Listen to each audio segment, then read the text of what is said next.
actually giving people the permission, the space, the tools, the practices to free up their imagination, their own sense, to create freedom internally, to not be controlled and hemmed in how they can perceive and imagine. I want to create that kind of bottom up liberation. Welcome to Entangled World, where we explore our interrelated existential, social, economic, ecological, and technological challenges, their underlying drivers, and how a more beautiful world might emerge. I'm your host, Najia Shaukat Lepson. I'm a daughter of Pakistani Muslim immigrants, a mom, and an intersystems thinker. Join me on a journey to discover what is uniquely and meaningfully ours to do at this pivotal moment in time in service to the sacredness of life. Hello, my dear podcast listeners. Before we dive into today's episode, I wanted to share that for the time being, I've decided to move to a monthly cadence of releasing new episodes, which I know in podcast land is like an eternity in between episodes. This podcast is a labor of love. I put a lot of time and energy into it, and I love doing it. And I also work full-time. I'm a mother of a young child, a partner, a daughter, an aunt. I wear many different hats in life. And producing this podcast on a bi-weekly basis has become really challenging to balance. I also have been craving a slower pace, more time in between episodes to reflect on and process the deep conversations I'm having with my guests. I hope this isn't too disappointing to you all, the wonderful listeners of this podcast. Please do reach out to me, send me a message on LinkedIn or an email, and let me know how you feel about a monthly release schedule. And if you haven't already listened to the first full episode of this podcast called What is the Metacrisis? I highly recommend you go back and listen to that first. It's really a foundational episode that provides a lot of the grounding that is important for all the episodes that follow. And last note, we had a bit of an unstable internet connection during this conversation, so the audio and video quality is a bit different than usual. I hope it doesn't detract too much from the rich conversation we had, and I hope you're still able to enjoy the talk. Okay, on to today's episode. My guest today is Phoebe Tickell. Phoebe calls herself an imagination activist to describe a new kind of activist she sees emerging worldwide. Her interest in different ways of perceiving the world informed and was informed by her studies in neuroscience, cognitive science, molecular structures, and plant science. It was this interest in perception that eventually led her to found Moral Imaginations in 2020. In her work, she seeks to reimagine our relationship with ourselves, each other, the planet, and the future. Moral Imaginations works with municipalities across the UK and Europe to cultivate and train imagination activists, and has trained 1,000 people in their methodology. In this episode, we explore the word imagination, what it means, and why it matters globally in this moment that we now find ourselves, in this time between worlds. We explore how shifts in perception change how we make sense of the world, and how we can actively expand our perception, which is critical if we want to play a role in creating radical systems change in light of the metacrisis. Phoebe emphasizes the seriousness of imagination as a tool for change, and she seeks to give people practices to leverage their imaginations to create freedom from within and to redefine the good life for themselves.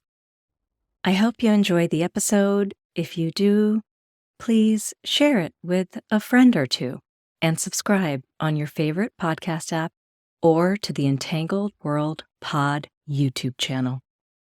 Hi, Phoebe. Thank you so much for joining me on the Entangled World podcast. I'm really excited to talk with you today. It is such a pleasure to be here. We've been planning this podcast conversation for what feels like years, but it might have just been a year. But it's been on the cards for a while. I'm really excited to get stuck in. Yeah, yeah. I'm glad we were finally able to make it work. So I'm excited to dive right in. And I usually start with my guests with just a little bit of getting to know them a bit and for the listeners. And so I know you've approached life like little experiments and you've charted your own path forward based on your passions. And I'm curious to hear a little bit about your personal story and how you've come to do the work that you do in the world. Mm. Wow. It's funny, people often want to start with the personal story, and I'm always keen to talk about the work, but I know that but they are so entangled. And obviously informed a lot of what I've gone on to do. So a little bit about me and my background is I'm half English, half Hungarian. My father is English, my mother is Hungarian. Um, and the English side, it's a family of people concerned with the environment and ecology. And my grandfather was very, very interested in science and climate change. He was actually one of the people in the 70s who first started really sounding the alarm around climate change and global warming. And on my mother's side, it's a family of Hungarians. My mother was trained as a teacher, and yeah, so very different, two very, very different worlds. My Hungarian family is from a village on the border of Austria and Hungary called Fertőrákos. And I grew up speaking Hungarian. It was actually my first language. And then I learned English when I got sent to, British, like an English speaking nursery in London. I've been reflecting a lot on what it is about how I grew up, how that's impacted how I've gone on to see the world. Um, and I do think a major influence was growing up between Hungary, a small town called Győr. We'd go there in the summer holidays for 3 months, 2 or 3 months every single year, every single summer holiday, and I would speak pretty much purely Hungarian. I'd have Hungarian friends. I had my friends over there. We would spend, all of the time kind of roaming free um, by the river or in the forest, just totally unstructured time. There was Hungarian TV with like very limited channels and no internet. And so there was that. And then the other half of my life was in London, growing up in like the heart of the industrial growth paradigm and capitalism. And meanwhile, in Hungary, Hungary was in a Soviet country. And so from an early age, I was asking questions about why do things work in this way in Hungary, and why does it work in this way in England? And noticing kind of mimetic or these sort of meta level differences in the culture. Like one thing I picked up on pretty early on in life was that in Hungary there was no word that I was aware of for being posh. So there was in in English, posh and your status and class, like that was actually pretty present with my different groups of friends. I had a really broad range of friends from I went to a state school in my primary school, and then I got into a very academic private school. And so I had friends both in the state system and private school system, and just felt like really present for me from an early age. And I noticed that in Hungary it was very different. Like there wasn't class in the same way. And I noticed how, the clothes you wore or materialism was just much less important than within my experience of being in Hungary at the time. Obviously, Mhm. there's a big Western influence, but even things like there weren't Tesco's or Starbucks. And I remember thinking, like, this is so weird. There are all these chains, in England. And I started learning about capitalism. And I had a Hungarian mother who, really involved, like, I'm really grateful. She really involved herself in my education. So when I was learning history, and coming home with these questions around this like very, very British centric story of history where it's like the Celts and the Romans and Britain and the war and like World War I. And my mom would just be like, okay, here's the other half of the history of why England is, why this has ended up the way it is. I'm So to curious say, what age you were yeah, go when she ahead. started asking or when she started talking about that. I'm just curious. Good question. I think probably like secondary school. I think it was in probably in like the kind of second or Okay. third year of Okay. secondary school. But like she's also always talked to me about politics, about history, because I trained as a scientist.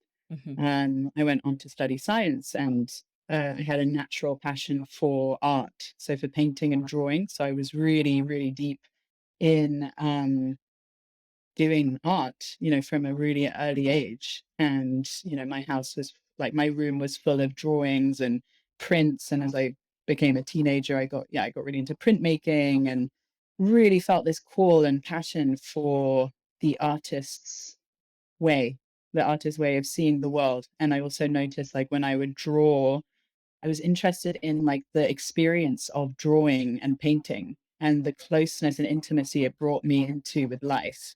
Like it felt like a very different way of experiencing the world. Mhm. And I spent a lot of time, I think for my GCSEs, I did a project on I painted a daffodil I was interested in plants and I went on to study plant science at Cambridge. And I had a project where I took a daffodil. It's a really simple thing, but again, like it feels like a pretty formative memory. And I did a series of watercolors of a daffodil from bud to kind of, flowering to dying, and like tried to get I was like painting it every like 3 hours. So it was literally like a kind of Mm. stop motion photography. But I was interested in that relationship that you could get with the world and with that sense of enchantment and flow and like boundarylessness with nature and with the world through art. So that's some of like what's influenced me. And then science, I was just really, really passionate about biology and science, like from a pretty, yeah, not actually say I was much more into the arts and like English and writing. Like I remember like when I was younger, when I was kind of age 10, we had to do a like, what do you want to be when you grow up exercise? And my thing was like a novelist, like writing novels. And before that, I wanted to be a dolphin trainer. But anyway, this is like, that's like deeper history. Then I discovered how cruel SeaWorld is, and I got Mhm. very disillusioned with becoming a dolphin trainer, Mhm. sadly. Yeah. And I know you've started an organization called Moral Imaginations, Mm, and I'm curious to hear a bit about why you decided to focus your work in that direction. I think you could have moved in any direction. I know you've got a pretty wide range of interests and passions. You did some work in the education space, and so why has working on imagination been important for you? And how do you even think about that term? mm. Great question. And it feeds pretty nicely from what we were just talking about before in terms of, some of those elements that I just talked about, like alternative histories, the attention paid to the world, that intimacy, the relationship with the natural world and perception. All of that, has been brewing and bubbling in me since I was, yeah, a teenager. I went, after graduating from Cambridge, I worked as a scientist for a while, but left after a couple of years and have always felt this call to work in the realm of perception. As part of my degree, I studied a third of the degree was neuroscience and cognitive science. A third of it was like cell development and the molecular structures of cells and genetics. And the last third was plant science and like plant development. And the neuroscience and cognitive science really, really impacted me in terms of the models around perception. And I went on to like really really a lot around us in terms of the kind of electrical impulses in the brain. Like, one of the things that really stands out to me from that time is that learning about how there's as much of an impulse that comes down from the brain when we're when we're in sensory perception. It's not just information going in and up. There's just as much information that comes down from the brain cognitively to meet the information that comes in and actually influence that information as it enters your brain. So there's this kind of really interesting, like, information coming in, thinking and information coming down. There's obviously the limitations of like our sensory organs. It's also super interesting to me around especially sight and vision, and the fact that we have, rods and cones in the cornea. I mean, now the retina, God, I don't want to. This was like over 10 years ago, so I might get this wrong. But the thing that really sticks with me around that was some of the kind of the sensitivities to how we see the world.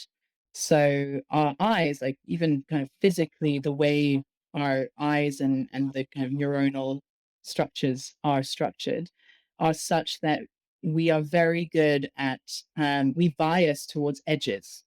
So in terms of thinking about how we experience the world and reductionism and linearity, like some of how we are structured as human beings in terms of how we experience and perceive the world, actually biased towards detecting edges and kind of objects. So without some of these biases, we'd go completely crazy because all the information would just be coming in and we'd be overwhelmed. And so, like, I've been thinking and researching and sort of inquiring around ways of perceiving the world since I was like 16, Mhm. and that took me into science first because I was interested in understanding how how it all works, like how we perceive, but also how the world is structured and how we learn about, like, how life is structured, and then how we structure a society, and like fractals and decentralized systems and genetics, like, just even how cells communicate to each other. Like that was a huge chunk of my degree too, like learning the language of cells communicating. So again, like communication and biomimetics and biomimicry patterns, the patterns of how we organize the world and also how we perceive. Mhm. This is like the core of this has been in me. I don't know, this is kind of what has inherently driven me since I was really young. And I was interested in how we interrogate the world through a science lens and how we interrogate and experience and sense the world both through science and an artistic lens. And so moral imagination, it's funny, we were talking just before we started this conversation, we were talking about like the difficulty of naming things, and like you could name something a thousand ways. And some of what led to this project and work has been the awareness that was born in me around perception being a having an impact on what we then understand and what we go on to do. And that's the perception piece. So from an early, let's say in like stage one of the development of the work I now am doing, and it's probably stage like 3 out of 100. And right now it's moral imaginations, and maybe there's another project or there's another iteration of this. But like, I just see this as a much bigger inquiry of life. And as I have been involved in consilience, which is all about sense making, and I was in education, and they all link. To me, it's all the same inquiry. And right now, moral imaginations is, I think, it's an important contribution to the larger field of sense making and moral development and systems change. But there's plenty of kind of manifestations of this work that I sense will come and that are brewing in me. And I'm very, very passionate about education, about how we choose to shape the perceptions and the cognitive development of our youngest, of our future generations. It's one of the things that is most dear to my heart. And I think as more and more people around me, but in my cohort and generation have children, and as that becomes something alive in my consciousness, like I'm super passionate about that, and I would not want to willingly send any of my kids to the education system that exists right now. So there's a this sort of backlog of projects. One of them is like create a new school so that, my kids don't need to, and others' kids don't need to. So that's definitely on the things that I feel a desire to work on. So back to Mhm. we're in the stages. So stage one, perception. Perception changes what we sense, how we make sense of the world. Take the example of my mom and the history and the colonial British history told from the point of view of the British and the Eastern European perspective, kind of rebellious perspective around the rest of the world coming in. That changes how I think about being British. That then changes how I choose to show up, what I do as an activist.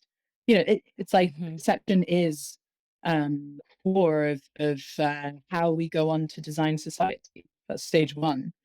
Stage two is like we can influence perception. We can work on our perception. We can, mindfulness and Buddhism. Those were two early influences on me when I was 21. I took a trip to Southeast Asia, spent 7 months in Thailand, Vietnam, Burma, Laos, and came across Buddhism and the Dharma. And I felt as if I'd like kind of had this sense of like indignation of like, how has nobody shared this with me? Mm. Like, how have Mhm. I only Mhm. just come across this at 21 Yeah. when there's an entire philosophy and like practical um set of exercises and approaches like that are thousands of years old that have been developed over like, this long Yeah. period of time that is literally how do you live well on earth? What is your right language, right language? How do you take care of your mind? How do you resist, in the Buddha Dharma they talk about samsara. To me, that's like colonial Western capitalism is literally Mhm. like an embodiment of samsara. So Yeah. it was like, oh my gosh, and my teacher, I mean, this is someone who's had a huge influence on me, very dear mentor and friend, Joanna Macy. She talks about there's a word in Sanskrit, the kind of three evils, but I don't, that's not the right term for it. But you've got greed, delusion, and hatred, and how our current society and capitalist modernity is essentially a manifestation of these three um, thousands of year old. They already. It's like and with it, the Buddha already identified these three kind of concentrated sources of suffering. Mhm. And she draws these comparisons between, say, like the delusion and our current media system, or greed and like capitalism, Mhm. and hatred, that is all over polarization, racism, all sorts of, colonialism.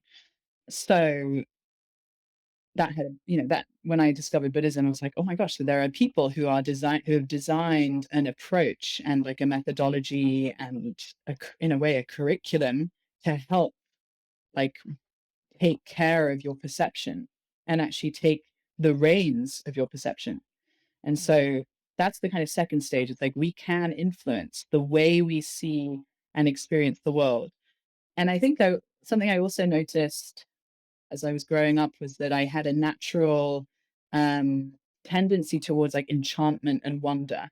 Like I just Mm. had this like natural kind of like, oh, the world is so amazing. This curiosity of a biologist. It was really like, it was there in me. And I really wanted Which to share everyone that. has as a child, right? Indeed. It's Yeah, there, and it's our ways of living that often sort of dull that sense that we have.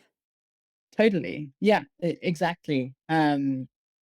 Yeah, that totally. Although I would say some people are, I think there are people who are naturally more inclined to like being more inner or being really interested in writing or Mhm. and I was really like I just noticed that I was very drawn to the natural world and a sense of like amazement at the natural world. Maybe that's what I'm yeah, Mhm. Mhm. more than just like wonder and enchantment, which as you say, and imagination as well is a human birthright and like a gift that all of us are born with.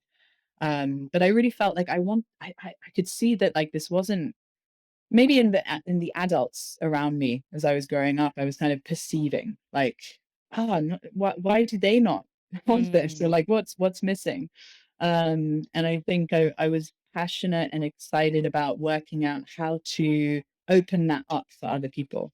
And then, reading Aldous Huxley's Doors of Perception and William Blake, and like understanding that these doors of perception can be opened. So that's the kind of second piece, is like we can change the way we perceive to perceive the world differently, and we can actually take an active uh, role in that. And if you don't take an active role, then you are already being indoctrinated, and your perception is already being shaped, but just not by you. It's being mm. shaped by the society around you, your teachers, the politicians, the systems, that advertising, et cetera, et cetera. So like our perception is if you think of it as like a block of marble, and as we grow up, it gets chiseled, into like a Michelangelo. It's like something's being chiseled out from that how you're born with a kind of unbiased perception. um, and we can take a role in how we influence that. And then the last stage or piece is that, one, we're in a context right now where it's never been more urgent to make pretty huge, drastic, radical systems change. You talk about the meta crisis on this podcast. There are many different ways of describing the problem and the crisis. I just came out of giving a talk at the New School for the Anthropocene, and we were talking about how we've just crossed the sixth planetary boundary. We're hurtling towards the 2 degrees of global temperature rise. 3 degrees means around 60% biodiversity loss. Like, listeners of this podcast don't need to hear the fear factors, or all of that kind. We're in They're a crisis. everywhere. We They're we everywhere. know. And even if Yeah. you don't know the facts, I think most people sense that we're not, as a global society, moving in the right direction. Yeah, well, not just yeah, yes. I like that. It's very understated. We're not moving in the right direction. It's like we are literally on the brink of societal global collapse. Like, Yeah. in like complex systems, you don't know when, but there are already these shakes of the dying organism, like COVID, or 70% of Pakistan being underwater. Like, Mhm. just this is not. You just can't pretend that this was the frequency with which these like extreme, strange weather events, like, Mhm. oh, July is the hottest month, of this year, and you're like, okay, but when was the last hottest month? Oh, last year. Oh, again, what about the year before? And then Yes. and then there's like 60 years before, so there is a quickening. So there's a that's where the moral piece comes in. There is a moral, we have a moral duty to act, to change the system, to create a life sustaining global society, like that. There just is. And so that, to me, I jump across from that. Like, we have a moral duty to also change the way we perceive, in order to make those changes quicker, and to, perception leads to different action. um and the imagination piece comes from, well, there's a couple of different reasons why I'm focusing on imagination. One is like Buddhism has got an amazing canon of like moral perception exercises, like a lot of Buddhism meditation, mantras. Like, there's a lot already there. I became really interested in the power of imagination to shift perception through, first the work of Joanna Macy. Like, when I experienced her work in 2016, I was on a 10-day intensive, and I saw the power of role play and the use of visioning and imagination to also bring people alive. Like, one thing, I previously I'd been really um pretty deep in mindfulness, like the mindfulness movement, taking mindfulness to schools, and Buddhism and the Dharma, and I really felt like there was so much there. And as we look at like the wider population, it's not like Buddhism is everywhere. Like, it's still pretty niche. And I started to think about, how do we get like perception change out to the world at scale? how could like kids take part in this, and schools, as well as governments, as you know, as well as like any person on the street, like any person who you come across. And imagination is something everybody has, and everybody has a relationship to in some way. It's kind of, it's something that everybody knows. When you talk to someone about perception, it's like very abstract. It's hard Mhm. to kind of, it's also like not that accessible.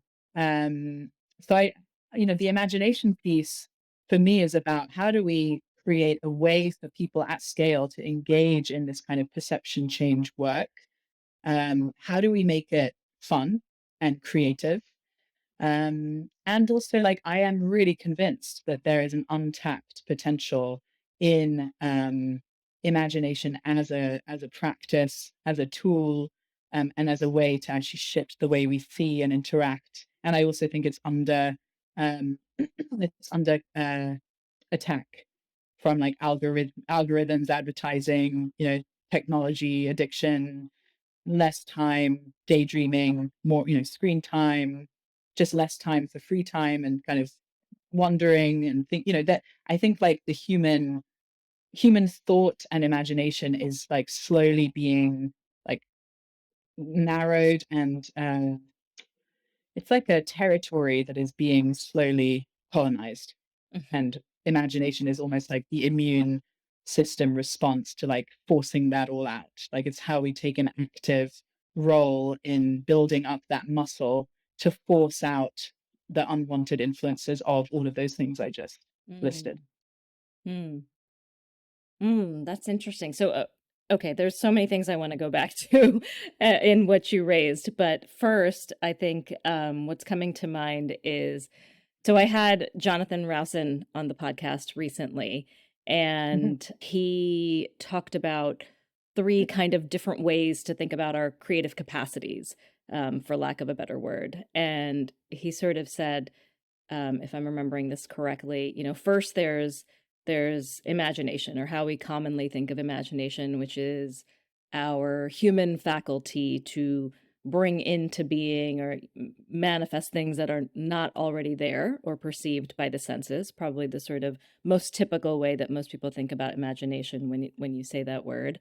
The second being the imaginary, right? The widest possible grasp of our whole predicament beyond ideology, psychology, the sort of social setting of the world.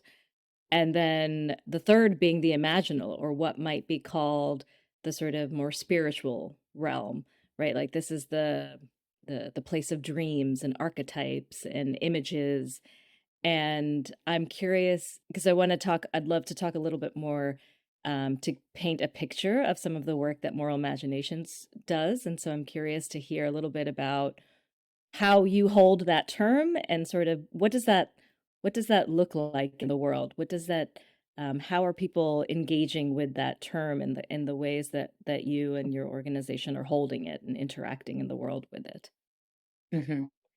So firstly, those three different terms, I've heard also John Vervaeke lay out those three as, as three ways you can slice the imagination pie. Hmm. And I think when I've heard John talk about, I think he especially focused on the difference between imagination and the imaginal, which again, like, this isn't a science. It's not as if there's like a set, like this is the truth. Yeah. These are all like interesting ways of making sense of something that does have its underpinnings in cognitive science, but also consciousness, similar to consciousness in a way, but slightly more graspable than consciousness, which can sometimes feel quite abstract and difficult to pin down, or different people have different definitions. But I think it was Henry Corbin who talked about the imaginal.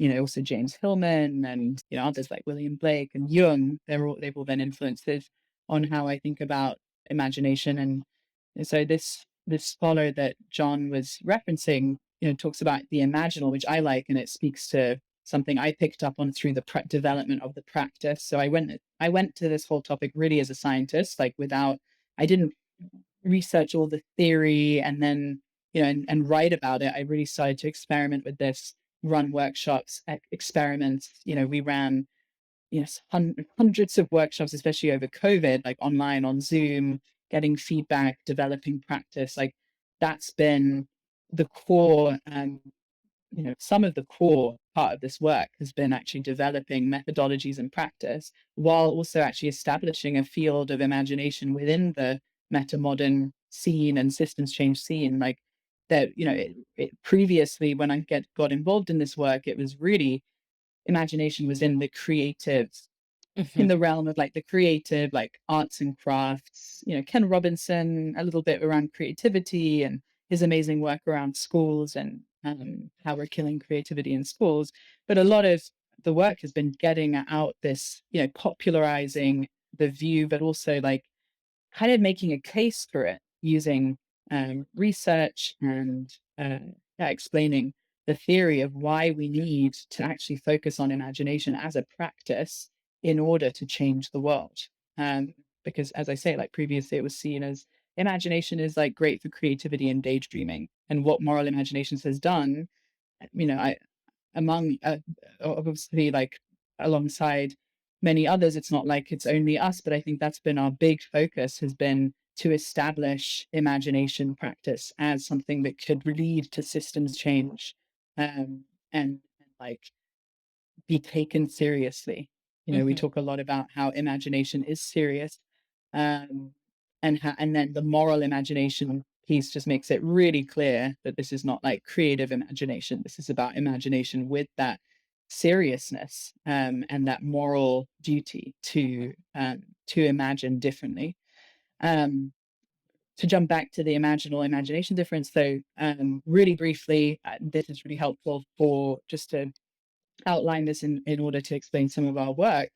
You can think of the imaginal as being like the bringing of a different way of perceiving into like an eyes open scenario, like a role play. So like um, if I put on a cloak and grab a stick and I feel like I'm, Darth Vader, I'm from Star Wars. Like obviously you can see that it's I'm not Darth Vader, but because of these props and like because of the imagination and the agreement kind of imagination contract we enter together, it's like I'm inviting you to see me in a certain way. I'm using my imagination and then I like channel that into how I'm being and doing, Mhm. like method acting. So that's like Mhm. in the imaginal. We're bringing like imaginal practice into this realm and into what we're doing, an activity we're engaging in together.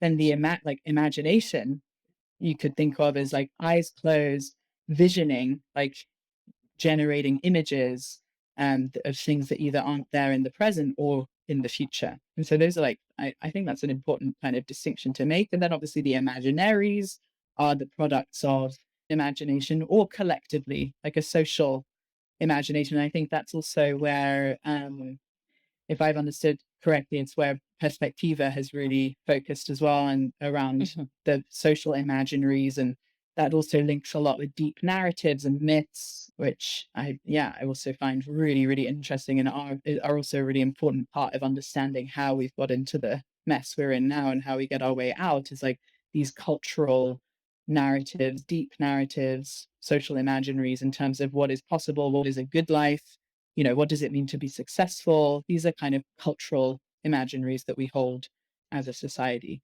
Mhm. So, in terms of like why we're focusing on this, I mean, and what that looks like in practice, I have, moral imaginations has focused mainly on bringing imagination practice, but we define the practice as moral imagination because it's not any kind of imagination. Imagination can lead to weapons, Mhm. the creation of weapons, the creation of wars, the creation of nation states. When you say imagination, it doesn't specify what kind of imagination we're talking about. You can have Mhm. capitalist colonial imagination. So we're trying to make a case for this, as I talked about before, a kind of a positive correcting force to the imaginations and imaginaries that are creating our society currently. you could call this many different, some people talk about social imagination, some people talk about kind of collective imagination, but you could have collective imagination, in Google is full of collective imagination, the like the CIA has got plenty of collective imagination. So what we're asking for is imagination with different premises at the core. And that's where this practice that I've developed called moral imagination sits. It's about changing the premises, changing the actual like codes by which we perceive the world. Some of those being, moving from seeing humans as separate from nature, Mhm. or seeing the world as a dead, soulless, unsacred, unsacred universe. And Ian McGilchrist talks really well about this in his book, The Matter with Things. A lot of Ian's work resonates really deeply, and we recorded a great conversation with Perspectiva a couple of months ago, or last year, Mhm. which I recommend looking at if you're interested in that whole area of thinking around perception and premises, and the matter with the way we have trained our perception in the Western world, in Mhm. modernity. Um, so moral imagination, as I said, so first there's a shifting of premises, um, and like there's a whole list of these mindset shifts that I've like outlined. You can look those up online, and I'm also currently writing a big piece about them. So these are some core premises which we need to shift, and then imagination from that place of a shifted premise of how Mm. we see the world, and the epistemology, the ontology, the cosmology. We shift that, and then we imagine from that place. That creates a very different future, creates very Mhm. different systems. Mhm. um so So that's the core. yeah, so Yeah. I'm curious, those amongst us who might consider ourselves somewhat awake beings and, sort of aware of what's happening in the world, and have some sort of understanding of how things are entangled and interconnected. We're still part of systems that reflect this industrialized, siloed ways of thinking. So our perception is inevitably influenced and somewhat limited, I think, by those ways of being in the world. And so Yeah.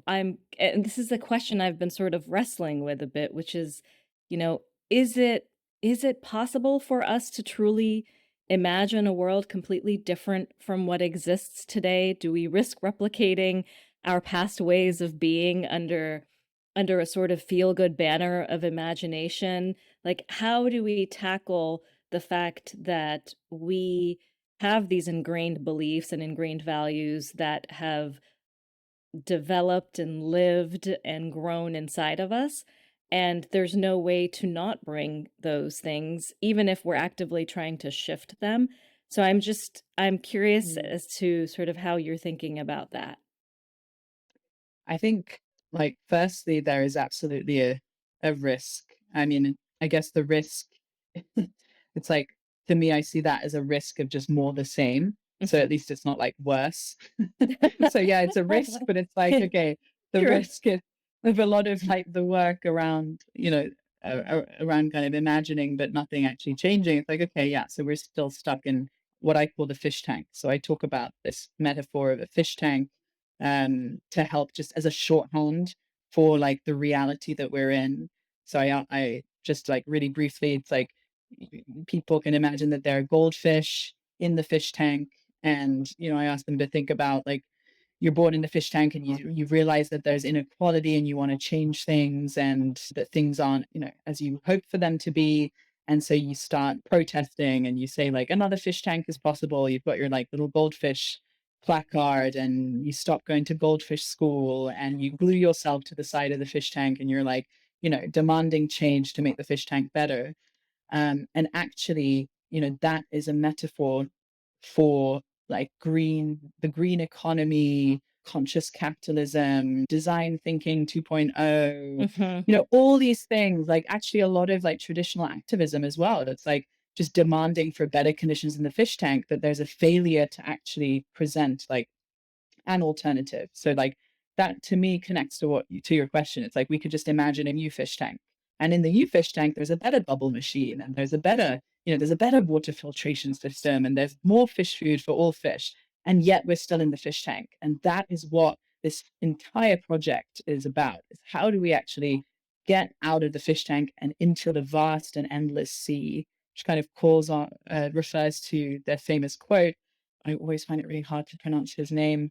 Antoine de Saint-Exupéry, the French, this quote by this a French man who said, if you want to build a ship, don't drum up the men to gather wood, divide the work and give orders. Instead, teach them to yearn for the vast and endless sea. And so, like, this is really the call and the yearning, the thing that's been motivating this work is actually how do we use imagination to get out of the fish tank and reach the sea. And so that means that we don't just reimagine things from the confines of capitalist modernity programming. Mhm. Actually, it's not even like, yeah, there are brilliant people, colleagues in the space who are working around like post-capitalism as a frame for what we're working towards. And I see a lot of power and strength in that. And I also see that actually a lot of these patterns go much deeper into the past, like pre-capitalist, like industrial, scientific, like reductionist, like colonial ways of thinking that are not only about capitalism and trying to find a term for that fish tank thinking. Joanna Macy talks about the industrial growth society because industrial growth can underpin communism. Like it's not just Yeah. capitalism that's the problem. Like as I go back to my childhood, seeing these different societies, like there were issues with both. So these myths like humans are competitive and selfish do really underpin neoliberal capitalism, like this very special breed, like the Yeah. hyper resistant virus that has been mutated in Yeah. the 1970s with Reagan. There's a lot that I think there's a kind of concentration of a lot of these codes, programs, premises that have crystallized in Mhm. neoliberal capitalism. Yeah. We actually see a lot more cooperative, uh, in nature, we see a lot more cooperation. We see Yeah. competition as well, but it's not the only sort of mode or way of being as many of us have been brainwashed to think about. Exactly, and I'm You actually writing an essay on that right now because it's like going even deeper than that. Like there's a deeper story around how we came to framing evolution as something that is like competitive in nature. And yeah, so Mhm. I'm thinking a lot about that right now. But I was really influenced by Lynn Margulis when I was at Cambridge as a biologist, and she's still one of my heroine scientists. And she published her paper about endosymbiosis like 15 times and it was rejected.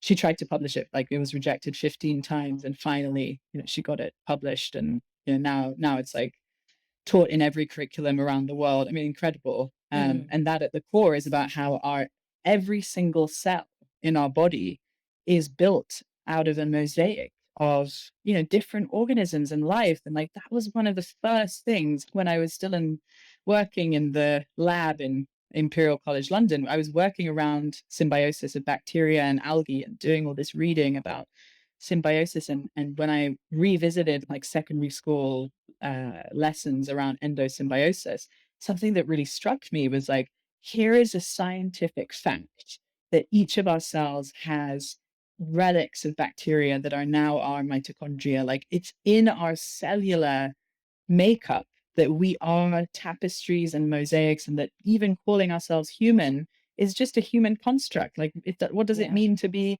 a human species? Like, we are just we're to get into the kind of Buddhist or Taoist or hippie world. It's like we are flows of energy and of life and different life, and the human construct is the one that's put on this arbitrary divisions and separations and things. So that Yeah. Yeah, Nora you know Bateson talks about where's the edge of us? I like the question that she asked, right? Which is explores like where's the totally. edge?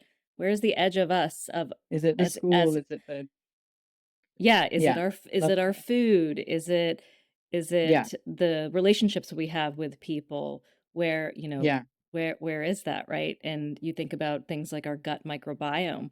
which is just alive and Exactly. teeming with many other little individuals. And Exactly. Yeah, the microbiome has almost been like my mantra. It's like referred to as like bacteria girl. So it's like I was just kind of obsessed with this idea that I think the figure back when I was quoting it in like my early 20s was more like 90% bacterial cells, 10% human cells. Now we know Mhm, it's more like 40, 60. mhm, Um, but this was one of the things that pretty early on I really like held on to and then translated into an imagination practice, the symbiosis meditation. And that was like one of the early exercises that I created, like coming from the science, giving people a lived and experiential embodied sense of blurring the boundaries between human and non-human, mhm. and the fact that we're made up of bacteria and that our microbiomes are, that they influence our moods and thinking, and they're not human. I mean, Yeah, yeah. yeah. I want to go back to something you said earlier in the conversation about changing perception at scale. So, this word at scale, Mm. Yeah, yeah, it let's unpack that a little bit.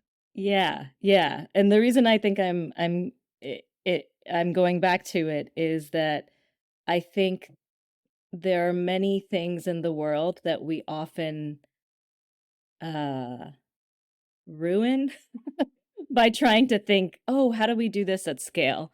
And yet I acknowledge the balance between the reality of the situation that we're in, which is all of the crises that we talked about early on. And so I'm just curious, when you think about this idea of taking something and bringing it to scale, how do you kind of balance those two dichotomies? Mhm. Mhm. So I think this is a great example of like the language trap. The word scale has been co-opted by capitalist Mm. modernity to Yeah. mean a certain thing. And when I say Make scale, money. I think, yeah, or Yeah. top down, yeah, make money, create a model and replicate the model in a factory and scale it so that it's the same everywhere. It's like it's the cookie cutter model of scale. When I say scale, I'm not thinking I need to build up a global mega corporation moral imaginations that like gets its exercises out to every single institution and must, like, no, absolutely not. What I'm thinking is like just like in nature, things scale through sporulating, through, like a dandelion scales, like pollinating, allowing something to be accessible, allowing it to travel, to grow, to spread. Um, that's also scaling. Like it's just that it's, Mhm. nature's Yeah, I'm version of so glad to scaling. hear you say that. Yeah, yeah. Yeah, but it's frustrating because it's like, yeah, of course, the word scale has been co-opted and it means a certain thing. But yeah, I don't mean like, let's create a water bottle that gets fabricated in a factory and sent around the world and is replicated exactly the same and controlled. But and so like, let's take this from many different directions. One thing that does feel really important to me is that the work that I create and do is accessible, that it's not where maybe there is the deep theoretical complexity science version, so the diehard kind of Mhm. meta modern complexity fans, like people who are like hungry for Yeah, that the nerds like me. material. Yes, the nerds, I mean, so I love the nerds. So like I want to create that kind of work, but I also want to create work that people who don't have the time, the interest, the educational, like they haven't had the privilege of the degrees in complexity science and don't have those resources, that they can access this work. And the final piece around scale that is really important to me is that this is not about programming people's perception at scale. This is not about Phoebe and moral imaginations and this ideology um, telling you how you should imagine or what is right and wrong. Because this word moral also really, it creates a lovely trip up for people, and it kind of like, oh, you're talking about right and wrong, and who are you to decide? It's like, Mhm. again, like, and this is why I'm doing a lot of writing right now, because I need to basically break down and lay out all of these pieces, all the pieces that are, that have been gathered over the last 15 years that have kind of brewed into this thing, moral. What I'm interested in there is actually the opposite of a hierarchical morality system, like the church, like the kind of top down, right or wrong, moralistic, you're going to hell, you're going to heaven. And actually, giving people the permission, the space, the tools, the practices to free up their imagination, their own sense, to create freedom internally, to not be controlled and hemmed in how they can perceive and imagine. I want to create that kind of bottom up liberation, or help catalyze that kind of liberation internally, which also allows people to sense into what is right and wrong for them, for a good life, to actually redefine what that means, and also to connect to what I believe is a core human inherent sense of what is sacred and what needs to be protected, and what is like actually,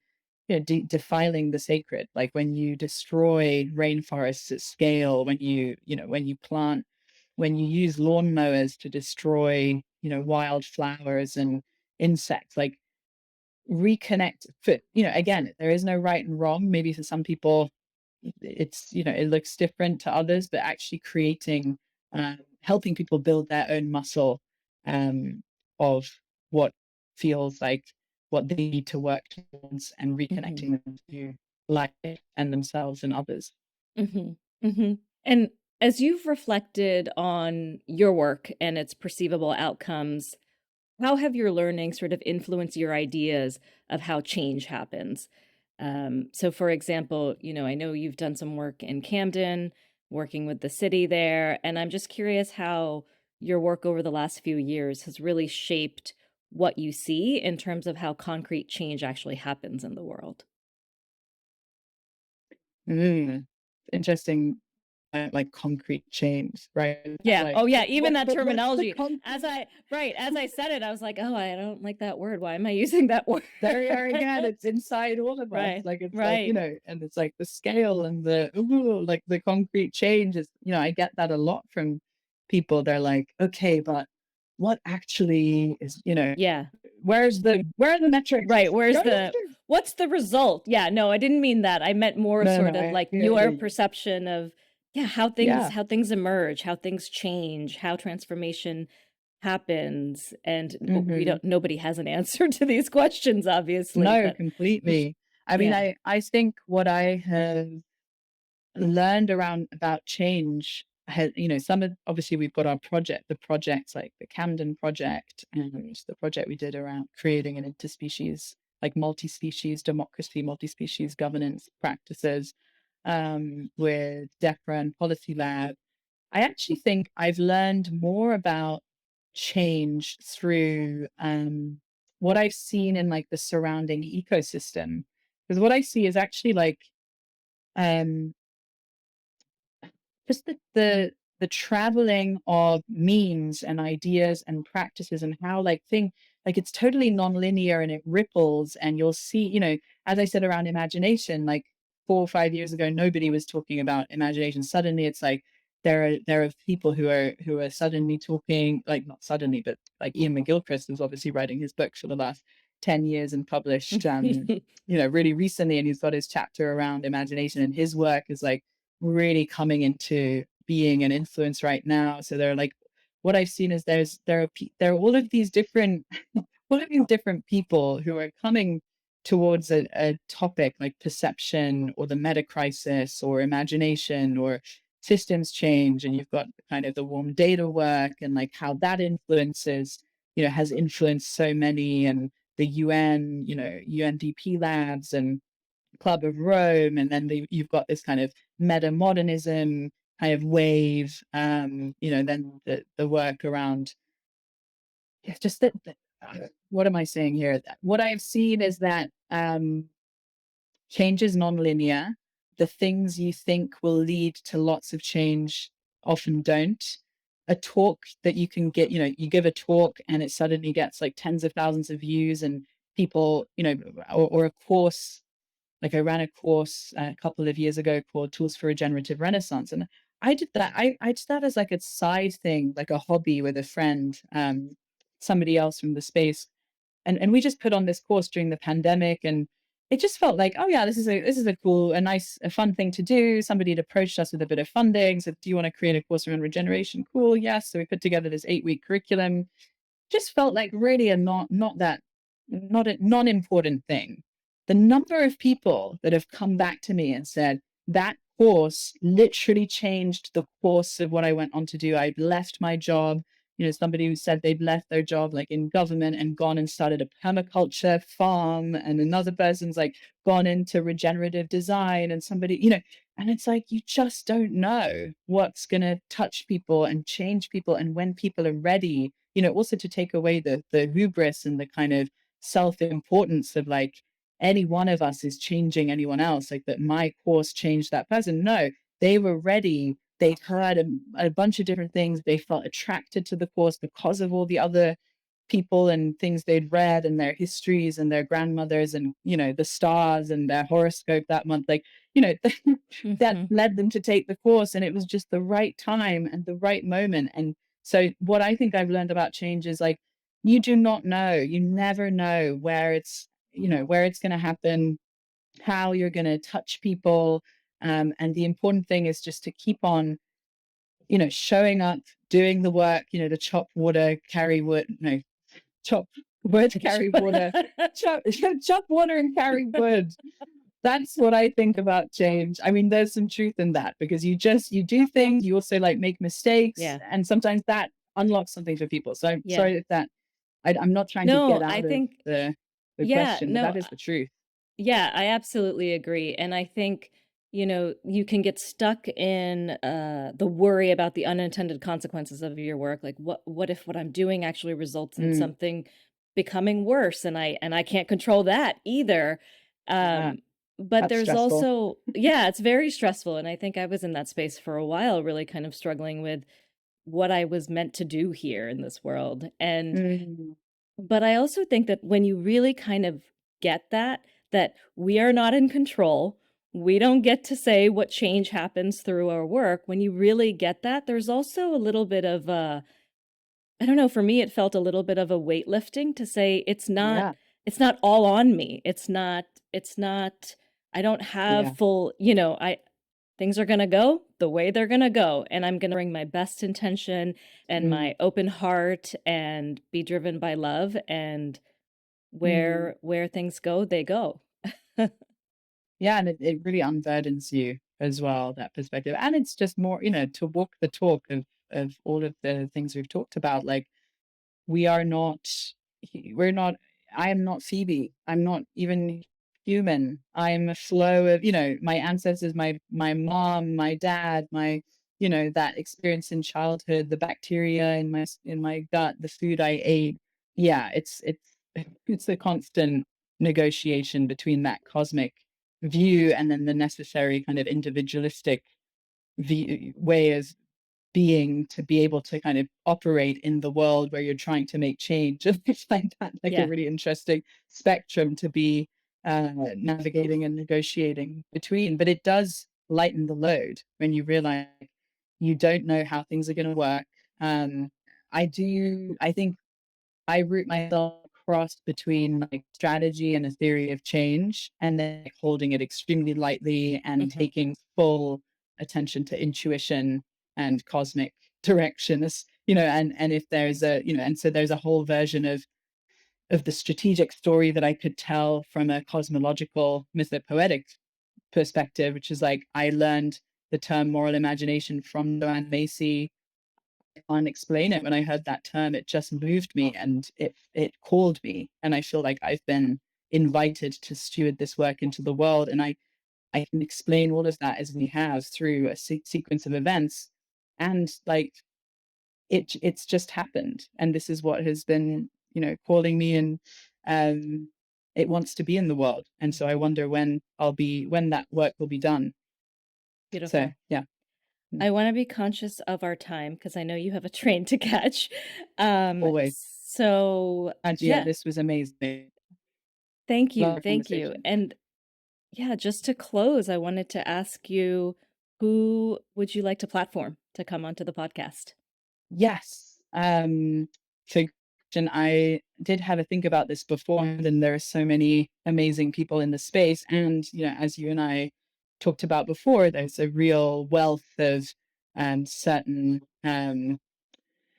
like a certain archetype of person in the space, and there's a noticeable lack of younger female people of color, and so I'd love to platform some of those folks from my ecosystem who have really influenced me and whose work I think is incredible and impeccable. One of those people is Pat McCabe, who is a Dene mother, grandmother, activist, artist, writer, ceremonial leader, and yeah, voice for global peace. And I met her at Schumacher College. She was teaching a course with Charles Eisenstein and bringing her perspective on the hoop of life and being all part of the hoop of life, and also the relationship between the masculine and feminine. She's incredible. Mm, Another brilliant thinker, artist, dancer, educator, trickster, Black Latine artist. Her name's Bronte Velez. And I met her also through Joanna Macy, and they're based in Northern California.